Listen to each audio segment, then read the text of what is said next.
Guten Tag. Thank you all for joining me at the DARE Standard for the Target 2029 Summit on the Future of Austrian Economic Policy. My name is Alexandra Fodor-Schmidt, and I am Editor-in-Chief at DARE Standard. To the right, I have Mr. Sebastian Kurz, Chancellor of Austria, and Mr. Dietrich Mateschitz, Founder and CEO of Red Bull. And to the left, I have Mr. Ewald Nowotny, Austrian representative of the ECB, and Mr. Heinrich Müller, student leader at the University of Vienna. 90 years ago, the Great Depression hit, devastating the world's economy and sending multiple countries into recession. Today, we'll look at how we can prevent a similar catastrophe as we approach the centennial mark and as we tackle the economic implications of an ever-aging population. As many may already know, aging population has been a big issue in the euro area, especially in Austria. There are serious implications if the trends continue to head in the same directions. We hope to identify the economic trends today in both the euro area as a whole and in Austria specifically. And by doing this, we can analyze the situation and possibly come up with a few solutions as well. Dr. Nowotny, as the Austrian representative of the ECB, would you mind starting this meeting off by giving us a few general euro area economic trends? Of course, Ms. Vogel-Schmidt. The euro area economy has posted strong growth since 2013 and carried that momentum into 2018. However, in the latter half of 2018, it witnessed the loss of most of that momentum. After posting growth rates of 0.4% in the first and second quarters, it only posted growth rates of 0.2% in the third and fourth quarters. This was also the lowest growth rate since 2013. Although the numbers are weak, this shouldn't be a cause of concern, as the hiccups in growth have been historically frequent. Also, recently, the ECB stopped quantitative easing, the program that provided an influx of capital into the euro area. The current inflation rate is 1.5%, which doesn't quite reach the optimal inflation rate of 2%, but it isn't necessarily bad. The euro area has performed mediocre in terms of economic performance and could be doing much, much better. Mr. Mateschitz, do you have any information regarding the impact of migration? I do. Migration has continued to decline.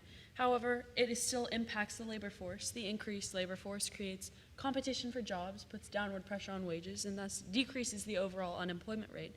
The euro area's unemployment rate is 7.8%, which has been continuously falling and looks to continue its downward trajectory.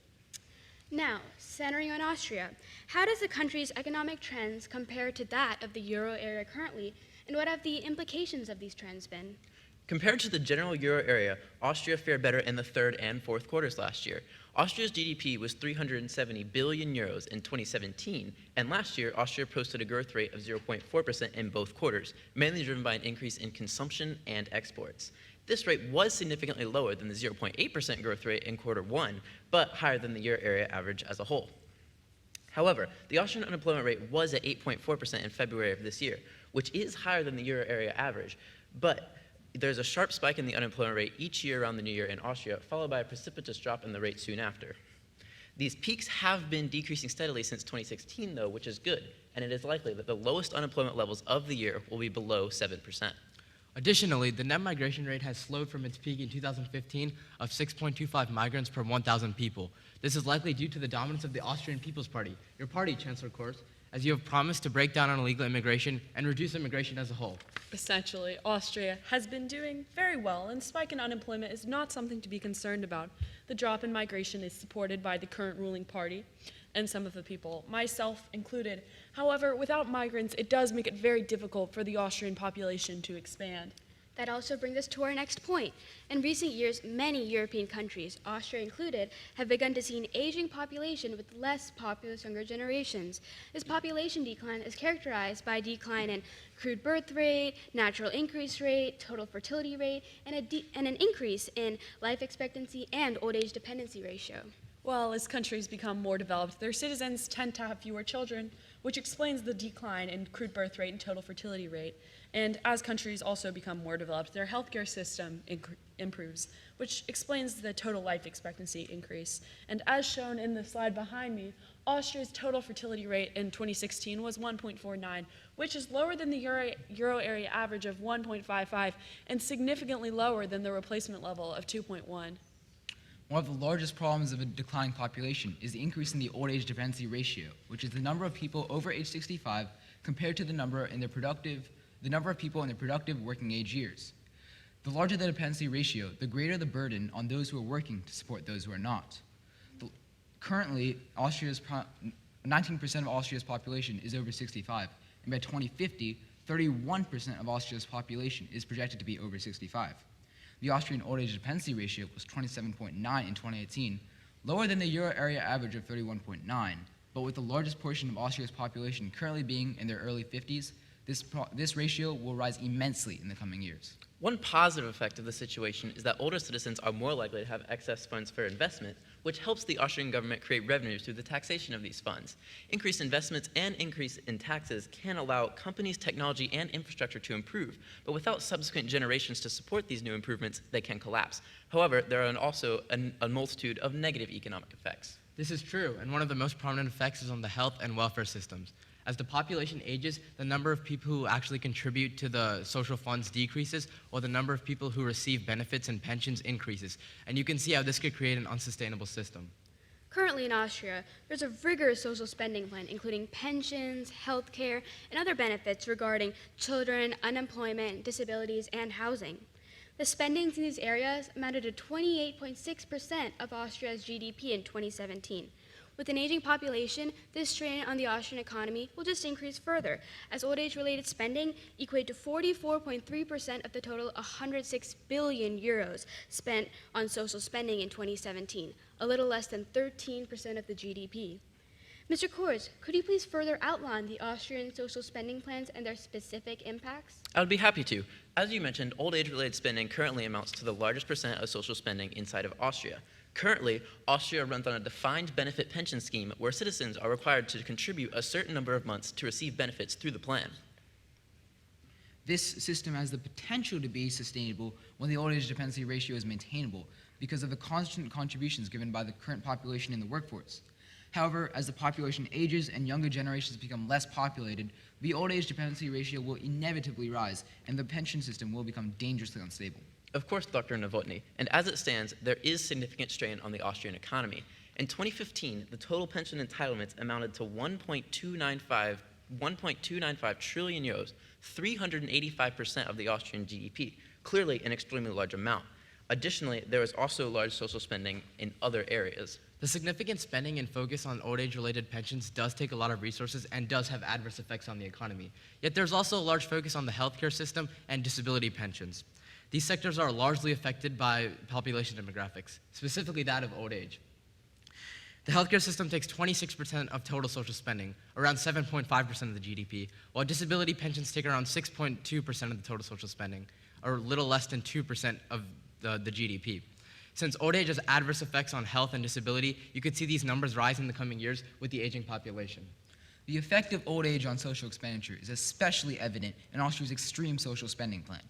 Austria is in the top 5 countries in the euro area in spending on social programming as a portion of their GDP, and spends a disproportionately large amount of their social expenditure on old age compared to the rest of the European Union.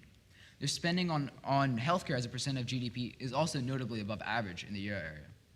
Essentially, the expenditure as a percent of GDP on Austria's social systems that are directly impacted by an aging population are higher than the benchmark of the EU, and even more strain put on by an aging population could further swing the percents of healthcare and pensions.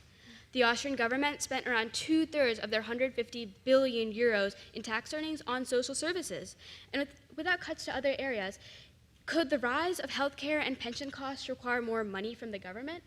Oh, certainly. The economic strain put on mainly by the pensions and healthcare systems already requires a large income tax rate of 50% on those who make over 60,000 euros a year, not to mention the high corporate tax rate of 25%. This corporate tax rate can adversely affect companies and make it much more difficult for them to put funds into expanding. Austria could be at risk of losing companies to nearby Hungary, who only has a corporate tax rate of 9%. Any rise in total expenditure would definitely cause higher tax rates or budget cuts in other areas. Currently, to combat the rising pension costs, Austria is raising the age required to receive old age benefits. The age for women is rising from 60 to 65 between 2024 and 2033, and the age for men is staying at 65. Additionally, any early pension systems are being phased out in 2017. Increasing the retirement age is helpful to mitigate pension costs and keep people in the workforce, but this could keep higher paying jobs centered around the aging population. Additionally, this could have adverse effects on youth employment. However, this does provide an easier solution to keep the labor market saturated. Many other countries have encountered the same issues with aging population. A major example is Japan, with 27% of its population over the age of 65, and soon Austria could easily resemble Japan. How has Japan been affected by and dealt with this issue, and have any possible benefits come out of this as well? Is it possible for Austria to learn from Japan as to its techniques to dealing with aging population? I happen to know a little bit about Japan's economy as Red Bull entered the Japanese market back in 2006. And yes, aging population has been a big issue for Japan, but they have found ways to mitigate its effects. First, the government has come up with incentives. There are cash bonuses, monthly allowances, and prenatal care and deliveries. On top of all of this, they have come up with the new Angel Plan, which helps parents to support their children. This plan provides more available daycare with less working hours for the parent. In addition, companies have been encouraged to come up with a more family-friendly policy to encourage procreation, such as shorter hours, paid fertility treatments, and of course, monthly payments. Japan has also done a decent job of taking the problem and making the best of it. Tech companies have taken advantage of this, and they have created technology for older individuals to stay in the workforce longer. There are many medical innovations and strategies that companies use, and this has helped the market in Japan to boom. Yes, Japan's remedy to the aging population problem that it faces is remarkable, but the solution that France is currently implementing should also be brought to attention. The birth rate in France is currently the highest of the European Union, and to promote this, the country offers incentives similar to those in Japan for parents to have children. Indeed, as transportation, education, and even extracurricular activities are offered at lower prices for families. The French government has a calibrated income tax in which families pay less taxes if they have more children. These benefits are working to encourage citizens to build families comfortably while not worrying so much about the financial standpoint. Using all this information, a viable solution would be to have a hybrid of encouraging older individuals to stay in the workforce whilst implementing incentives to encourage younger generations to have more children and therefore raise the birth rate. This technique has started to work well for both Japan and France and can be easily adopted by Austria to solve the same problem. What are your views on this, and are there any other possible solutions based on what we've discussed today? While having incentives for childbirth has the potential to be successful, one disadvantage is that women will not be able to achieve senior positions in corporations if they're being solely encouraged to procreate. How can Austria encourage procreation while also ensuring that women are continuing to receive these high posts? Well, Japan's Prime Minister Shinzo Abe has actually found a solution to that with his Abenomics Survival Program. Part of the program involves getting more women in the workforce while adding extra emphasis on medical technology for the older generations. This seems to be a win-win, since younger people in the work are encouraged to procreate and be in the workforce while older people get to stay working. This may satiate the need for labor, but as Kors previously mentioned, this could have adverse effects on youth employment. We must work on integrating a younger labor force to ensure a legitimate solution for the next 10 years. Another method Austria could take advantage of is migration, which would keep the workforce saturated and the old age dependency ratio down.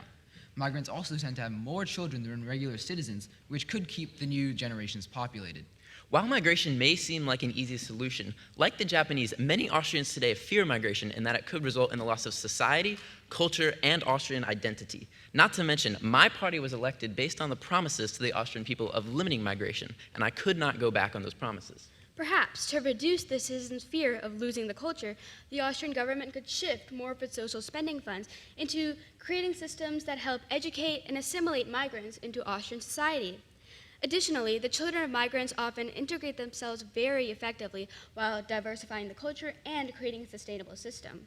So, to place Austria in the most economically secure position for the future, we should combine the three solutions of altering migration systems to further promote the growth of younger generations, using technology around the aging population, and encouraging older generations to stay in the workforce for longer. This solution seems like it would effectively mitigate the problems of an aging population. And while Kors and many other Austrians do not fully support enlarging migration, the realization of an impending economic crisis could shift the focus from mitigating migration to solving the larger issue at hand. To sum it all up, some important points that have come out of today's conference are that using technology and centering it around the elderly, having incentives for younger generations to have more children and raise the birth rate, encouraging older individuals to stay in the workforce, and encouraging migration to help grow the population are all possible and practical methods for Austria to help combat its aging population issue. With that, we conclude the summit planning for 2029. Danke, or thank you for being here today.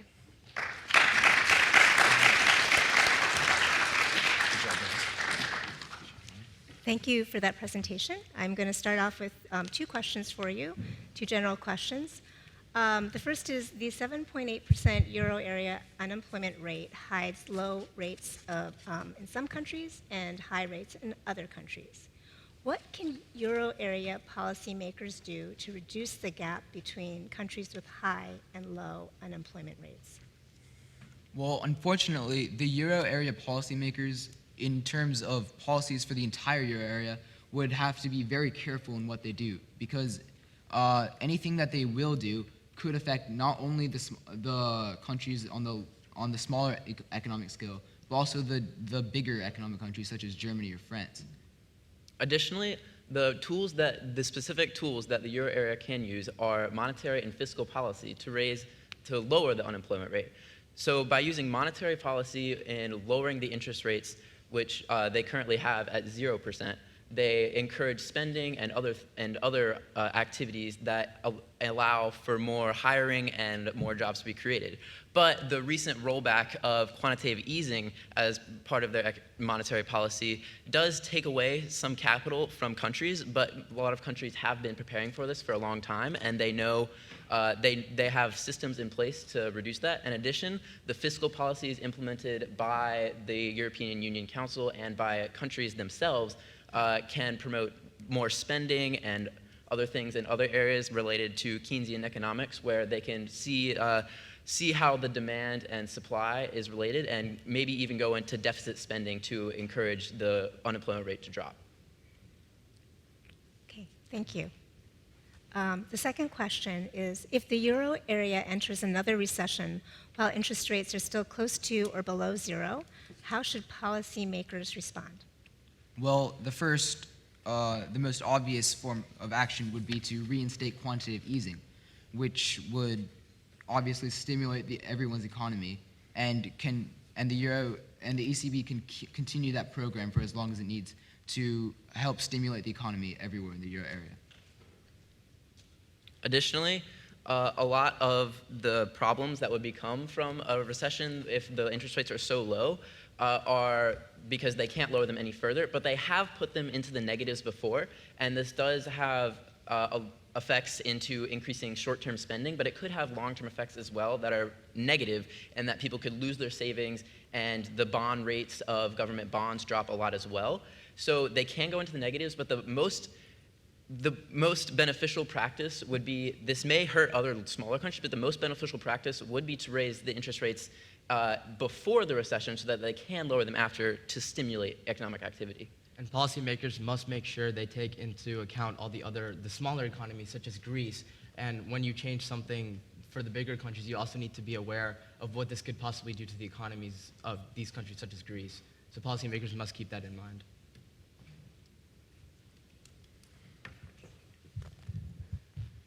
So we're talking about demographics in a country that's actually performing quite well right now, and then we're looking at two countries that are not performing that well, France and Japan, as guides to what should be done. I mean, why should we look at models of France and Japan, which, given their policies, have much higher debt levels, much higher fiscal deficits than Austria? Why shouldn't we just focus on keeping Austrian growth going by enhancing productivity performance and not worry about the demographic issues? Well, we see where Japan and France is, and since Austria is not in such a bad state right now when being compared to Japan and France, we know what steps to take to prevent such an economic crisis. And that's why we were taking a look at Japan and France to see what, like, Japan using its Abenomics system, so that we could try to create a hybrid of solutions that would help prevent such a thing from happening. I think rather than starting it to fix it immediately, there's not an issue as bad as it is in Japan.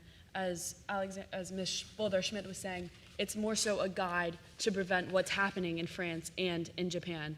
It's rather than immediate fix, it's a long-term fix to prevent that from happening and to ensure that Austria doesn't go down the same path and to stop the recession before it starts. In addition, although both France and Japan were hit extremely hard by an aging population, they have rebounded incredibly, and both of their economies are among some of the best in the world. So Austria is looking to see what we are looking to see what they're doing now, so we can implement them beforehand to prevent the same crisis that they had. And the aging population is an issue that Austrians should be concerned about, considering that a large amount of their population are in their 50s. So in the next coming years, a lot of them will be over the retirement age, and this could see a decrease in the amount of workers in the labor force.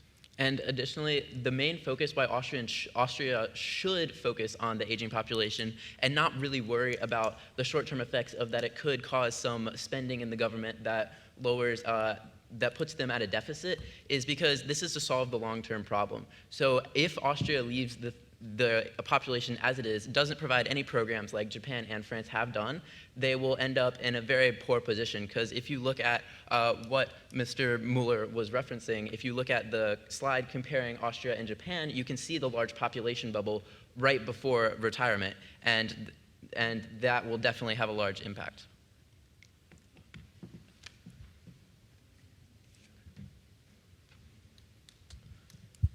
My question is about opportunity costs. So your presentation is about how much Austrian social spending goes towards pensions and old age health care.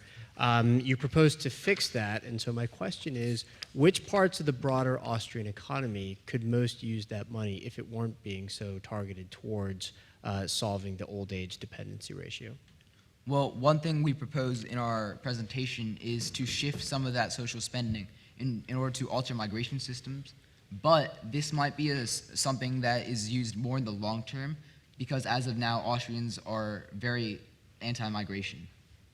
Additionally, a lot of that spending, you can see that like 44% of it is on the old age spending. And if we can reduce that number by having more children, a larger, younger generation into the society, we can reduce the amount that's spent on that. We can reduce the like 46 billion that's spent on the old age, and we can shift that into probably one of the most beneficial things would be attracting more jobs from, and additionally taking jobs out of the wake that will come from Brexit, because a lot of the jobs from Brexit, there are a lot of plans to leave Britain and come to other EU countries, and there are some plans about, I'm sure Ms. Folderschmidt can tell you about cars already. Yes, so in Austria, there's a region known as Styria, which is a huge car industry hub. So a lot of London-based car companies, such as Jaguar, Range Rover, they want to move to the Styria area, so that since it's such a booming area. And in addition, tourism is also another big factor. So China has actually been the biggest contributor to Austria's tourism industry, as last year over 900,000 Chinese tourists visited Austria for at least one night. Furthermore, as we also mentioned in our presentation, shifting some of that spending to birth incentives to encourage childbirth, such as what they do in France, is something else that some of the social expenditure could be used for. There's also always room to improve the education systems, especially as Dr. Novotny was saying, improving the education system for migrants, improving it for just regular Austrian citizens. Okay, we have less than 1 minute, so very short question. In the last slide, but one, with the economic solutions, most of them foresee an increase in public expenditures because and a rather permanent way.